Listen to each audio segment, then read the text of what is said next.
What's up, everybody? Welcome back to the channel. So, on today's Adventures of Kenny, I am going to talk about how I set up my Holley boost control. I get a lot of questions about this on forums, so I figured, I would just do a video so that way if someone had a question, I can just say, go check out my video. So, first things first, my truck is on air. So it has an air ride suspension, and it only made sense for me to set everything up with air. Instead of putting in a CO2 bottle and going that route. So what I'm going to do is I'm going to jack this thing up, show you guys how I did my ran my lines for my boost control from the tank all the way up to the regulator to the dual MAC valve setup.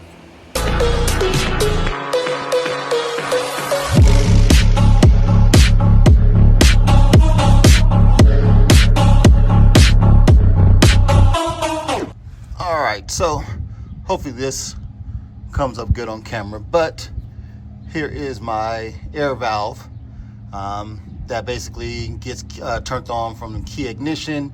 I also have a ball valve here, so if I ever have a problem with this valve having an issue, I can just turn it off here and not leak all my air out, since this is on air ride. But I hope that comes up. So I'm gonna move over to the other section. Okay, so this isn't normally just hanging like this. I remove all the zip ties to kind of show you guys. So this right here is a flow control. So I put it on, so the air comes through here. It's supposed to reduce it down to almost like 100 PSI. And then from here, I have it basically wide off. This is a pressure switch.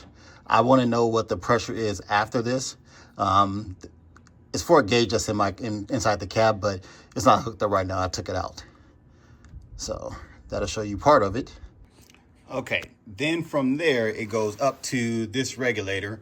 I don't remember what this regulator regulates it down, what its range is from. But I did change the gauge out to put in a smaller gauge to only reach up to 60 PSI. So that way I have more precise controlling.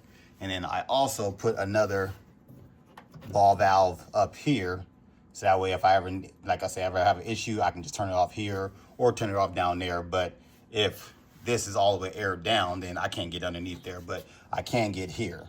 And then this regulator just regulates it to 40 PSI is where I have it normally set. Then I also have another pressure, I said pressure switch, but pressure sensor that goes to a gauge. So the gauge reads two pressure sources.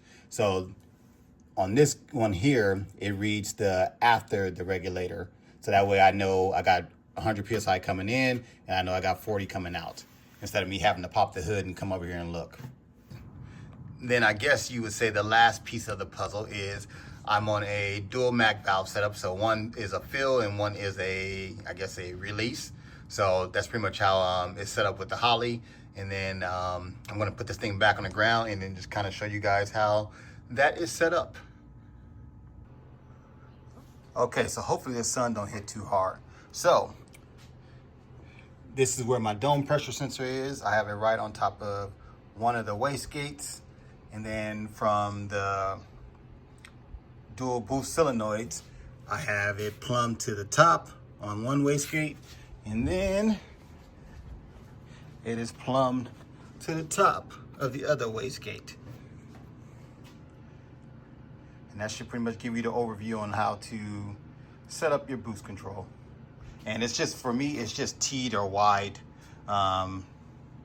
for each side.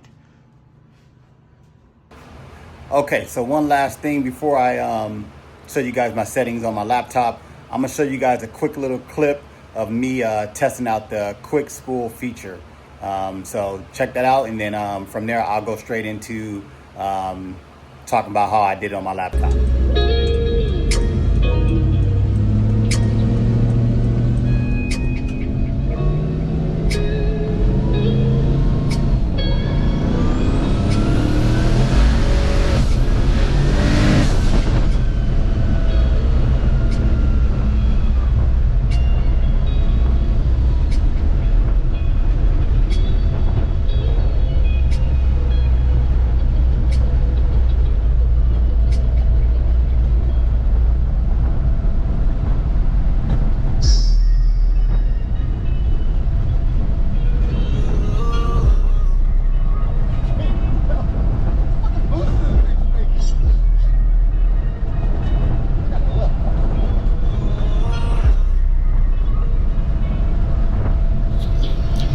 so pretty much by now you got to see that little clip. So I'm gonna go into showing you how to set up your boost control first. So we're gonna go to the boost ICF. So hopefully you should have this. If you don't have it, you can always go to the toolbox and then add individual config, and then it'll show you the whole list of ones you can add. So, and then this is the advanced one that if you don't have, you're gonna need to add for when I go into the quick spool features. So all right, out of there, go to boost control setup. So for me, my wastegate type, dual port dome pressure control, and then even though they're Mac valves, they're not Holley Mac valves, but there's just still a dual Holley setup. And then control method is boost versus dome, and then operating mode is, for me, boost by gear. So that way I can select what PSI I want to run in what gear, because I pretty much drive mine on the street. I don't really take it to the track that often. Well, I haven't taken it to the track yet, but I don't plan on taking it to the track that often. All right, so then once you get all that set up the way you want to, these are all my safeties on how I kind of have them set and all that kind of stuff. And then dome control. So here, for me, my solenoid source pressure is always going to be fixed. So my fixed pressure value is 40 psi, and then I didn't do anything crazy with these PID settings. I just put on medium, and they seem to be working just the way I need them to do. My target rate limiter, I guess 30 psi per second.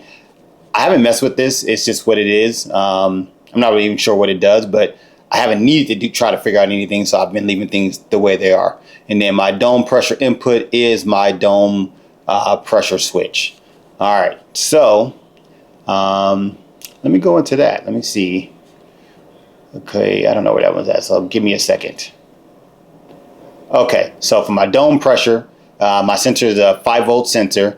I have it wired to ECU pin, this J1A12 for the the inputs and outputs on the Holley Terminator X, and then from there you would configure it. So for me, it's configured custom 5-volt, and then it just shows the 0 to 100, and then down here this is my scaling for how the sensor is supposed to be set up. This is straight from, I have a low dollar pressure sensor, so this is straight from low dollar. This is what they give me setting wise, and I can tell you it's working, so that isn't an issue. Okay, for how I set up my dual Mac valves, so pretty much the Mac valves are supposed to be 12-volt ignition on the positive side, and then the pulse width modulation for the ground side. So I'm gonna go to the pin map. On the pin map, that was my view input, so let's go to view outputs. So for my outputs, so B12, B11, B10, and looks like B3. Okay, so my electric fan is on one of them, my MEF safety is on the other one. So for my pulse, that's what this P minus means. On the outputs, you can only do grounds or pulse output ground. Okay, so on the boost plus solenoid, it's B10, and on the boost vent solenoid, it's B3. So that's pretty much how it's wired into my Holley. Okay, if my laptop was hooked up to my car, I could test the outputs, and then you could see if you had it, wired up correctly, because you can hear them click on and click off and do what they need to do. But since I'm not plugged into the ECU, I can't test the outputs. Okay, so now I'm going to talk to you guys about my quick spool, how I kind of set that up. So here's the advanced table. We're going to go in the advanced table. So for me, I set mine up on the 2D per gear table. So right here, click on that. Let me scroll. So okay, right here, you got to enable it. Right here, I was testing out, so I hadn't changed the name yet, but I put nothing, so delete just in case if I didn't like it. Then how I have it set up, I have my table type, target dome offset, and then I have it triggered by TPS, and then also by the map access. So we'll go down to here, where my advanced enable is. This table will activate when TPS is above 40%. So below 40%, I'm just cruising around. I don't need it to be throwing any dome, any pressure on top of the dome. So I pretty much only have that do it if it's above 40%. Okay, so here's my table. This would be first gear, because you can do each gear on how you want to do. So this is my second gear, my third gear, and there should be nothing in fourth gear because that's overdrive for me. All right, because I have a 4L80 transmission. All right, so first gear. So pretty much my table right here, this is all my boost pressure. So I have it show the vacuum here, we got 0 PSI, and then I go up in these little increments up until about here. All right, you can set these values on whatever you want. So then the same thing here for my TPS, it's pretty much zeroed out until you get to 40%. Then it goes all the way up to 100%. So I have it when it's still in vacuum, not much, but still in vacuum. So like negative 4.8 or just say 5, you know, it'll start throwing pressure on top of the dome. So it'll throw an extra 10 PSI pressure on top of the dome, which is causing me to keep the diaphragm on the wastegate completely shut and sealed, which will in turn help you force all that extra exhaust pressure through the turbo, which will spool up the turbo faster. So as I'm coming into boost, so I'm starting to step into it. You see right here, 0 PSI. It's got 12 on top of the dome, which 12 on top of the dome will give me almost at least 12 PSI. Well, I shouldn't say that. I don't know what it would give me. I just decided to only do 12 for this feature, and it's working. So, I mean, you could probably do 20, you could probably do 30, because this is all before you hit, you know, you really hit your boost target. So from here, I got 12, then I slowly start bringing it out so that way it doesn't overshoot for me. So I'm pretty much on 15 PSI. So right here, this is the 14 PSI. So 6 PSI gets me close to almost 14 PSI. And then I wanted to keep it to where it was only hitting 14 to 15. So I kind of have it 4 to 6. So that way, if it's put, you know, I guess I'm not sure how to describe it. So if it's throwing air at it, it's trying to keep it right in this range here without overshooting. So then once it hits 16, it goes to 0. So that way I know I'm always within this range, or at least 14 to 15 will keep me where I need to be. My wastegate spring for me is a 8 to 9 PSI spring. So doing this 6 PSI pretty much kind of gets me close to that. But this is my first gear, so I'm not hitting 15 PSI in first gear. That's why this number is so low. So let's go to second gear, because I just thought of that right now. Okay, so I was thinking to myself, I was like, man, it normally takes 8 on top of the dome to get me close to that. But so okay, so in second gear, that's when I throw the 8 at it, which is right about 14. So then it pulls up to 6. So that way it keeps fluctuating me right there to be at the 14 to 15 PSI mark. But I throw all this extra dome pressure in here, not dome pressure, but extra pressure on top of the dome to keep the wastegate fully shut. And that helps me quick spool the turbo pretty fast. So in that video, I wasn't ready for it. I personally thought I was over boosting, and that's why I got out of it and then got back in it, because I was like, wait a minute. And then I looked at my gauge. I'm like, I'm not over boosting, but damn, this thing is pulling hard. So I hope this helps someone who's trying to figure out how to quick spool their turbo, and they already got air or CO2, and they drive around the street. Probably on the track, it probably doesn't matter. But on the street, when you want to step in and have some fun, to me, this matters, especially off the 2-step. Well, I shouldn't say 2-step. The 3-step, as people like to call it, the anti-lag. So my rolling anti-lag, it hits pretty good, especially doing this method. So that'll be it for this video. So like I said, once again, I hope this helped some people out. But like always, thanks for watching. Please like and subscribe, and I will catch you on the next adventures of Kenny. Peace. And okay, psych. While I was editing the video, I realized that I forgot a few things. So just figure out to throw it in here at the end real quick. So when you go to your pin map on setting up the boost control, you have to, let me go to inputs, outputs. No, it's not this one. So let's go to pin map. Okay, so right there it shows, let's go to outputs for my boost solenoid. So I got my fill and my vent. It's on B10, B10 and B3. All right, so I believe you also have to do this. So we're on the turbo setup. Let's go to inputs and outputs on that. And then I think you need to tell the boost control the PWM and the PWM right here to fully set up the boost control. It's been a while, but I think you have to do that. So you just click here. It just shows PWM, and think that's pretty much it. All right.